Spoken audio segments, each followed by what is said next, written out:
SIR এর প্রতিবাদে অনশন চালাচ্ছেন মতুয়ারা। ঠাকুরনগরে সেই মতুয়াদের অনশন মঞ্চে পৌঁছেছে তৃণমূলের প্রতিনিধি দল। সরাসরি চলে যাব সমীরণ পাল রয়েছেন আমাদের সঙ্গে। সমীরণ, স্নেহাশিস চক্রবর্তী, রাজ্যের মন্ত্রী শশী পাজা, তারা পৌঁছেছেন অনশন মঞ্চে। 12তম দিন এই আমরণ অনশনের এবং ঠাকুরনগর মতুয়া ধামে এই মুহূর্তে রাজ্যের দুই মন্ত্রী, ক্যামেরাম্যান প্রবৃদ্ধে তোমায় ছবিটা দেখাচ্ছে যে রাজ্যের পরিবহন মন্ত্রী স্নেহাশিস চক্রবর্তী এবং রাজ্যের আরও এক মন্ত্রী শশী পাজা তিনি পৌঁছেছেন এবং তারা প্রথমে এসে মমতা ঠাকুরের সঙ্গে কথা বলেন, সংঘাধিপতি তথা রাজ্যসভা তৃণমূল সাংসদ।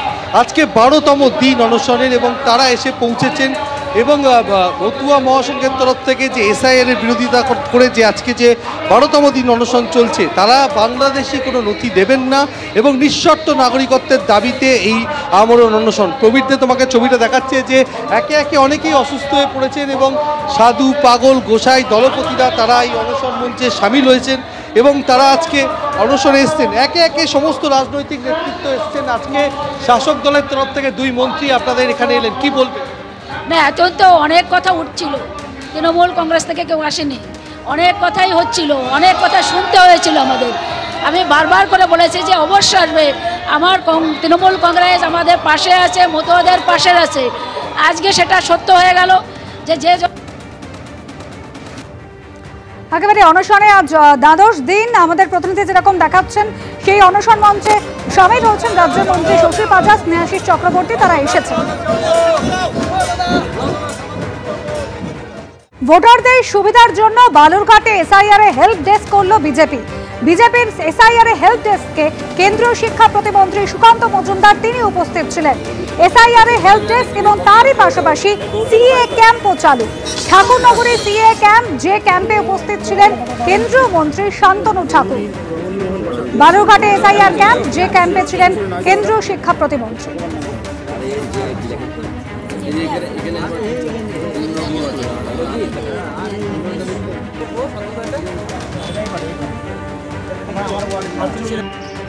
শিলিগুড়িতে সিএ ক্যাম্প, সেই ক্যাম্পে ছিলেন বিধায়ক শঙ্কর ঘোষ।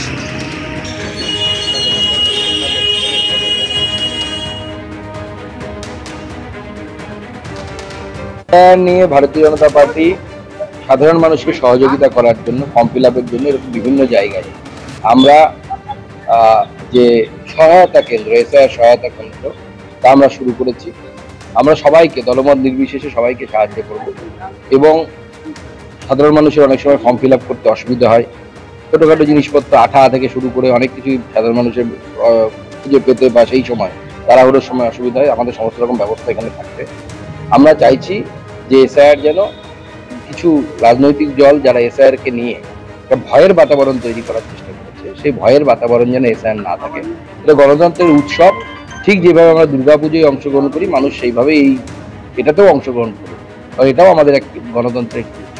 আমার বিধানসভার মধ্যেও বেশ কিছু মানুষ তারা আমার কাছে অনুরোধ করেছিল যে আপনারা সিএ ক্যাম্প যদি করেন তাহলে আমাদের সুবিধা হয়। তো আজকে আমি বিধায়ক কার্যালয়ে এটা করেছি। আমাদের ইচ্ছে আছে আগামীতে প্রত্যেকটি মণ্ডলে একটি করে আমরা ক্যাম্প করব এবং মানুষের কাছে আবেদন করব, কোনো ধরনের আতঙ্কিত হবেন না।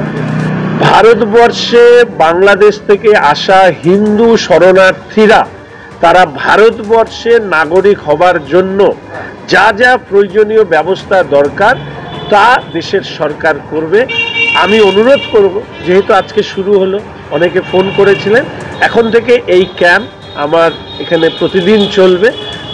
এখানে আসুন এবং আসার পরে সিএ ক্যাম্পে নাগরিকত্বের আবেদন করুন। যা যা সহযোগিতার দরকার সেই সহযোগিতা আমরা এই বিধায়ক অফিস থেকে এবং পরবর্তীকালে আমার আরও 4টে ক্যাম্প করার ইচ্ছে আছে, সেখান থেকে আমরা করে দেব।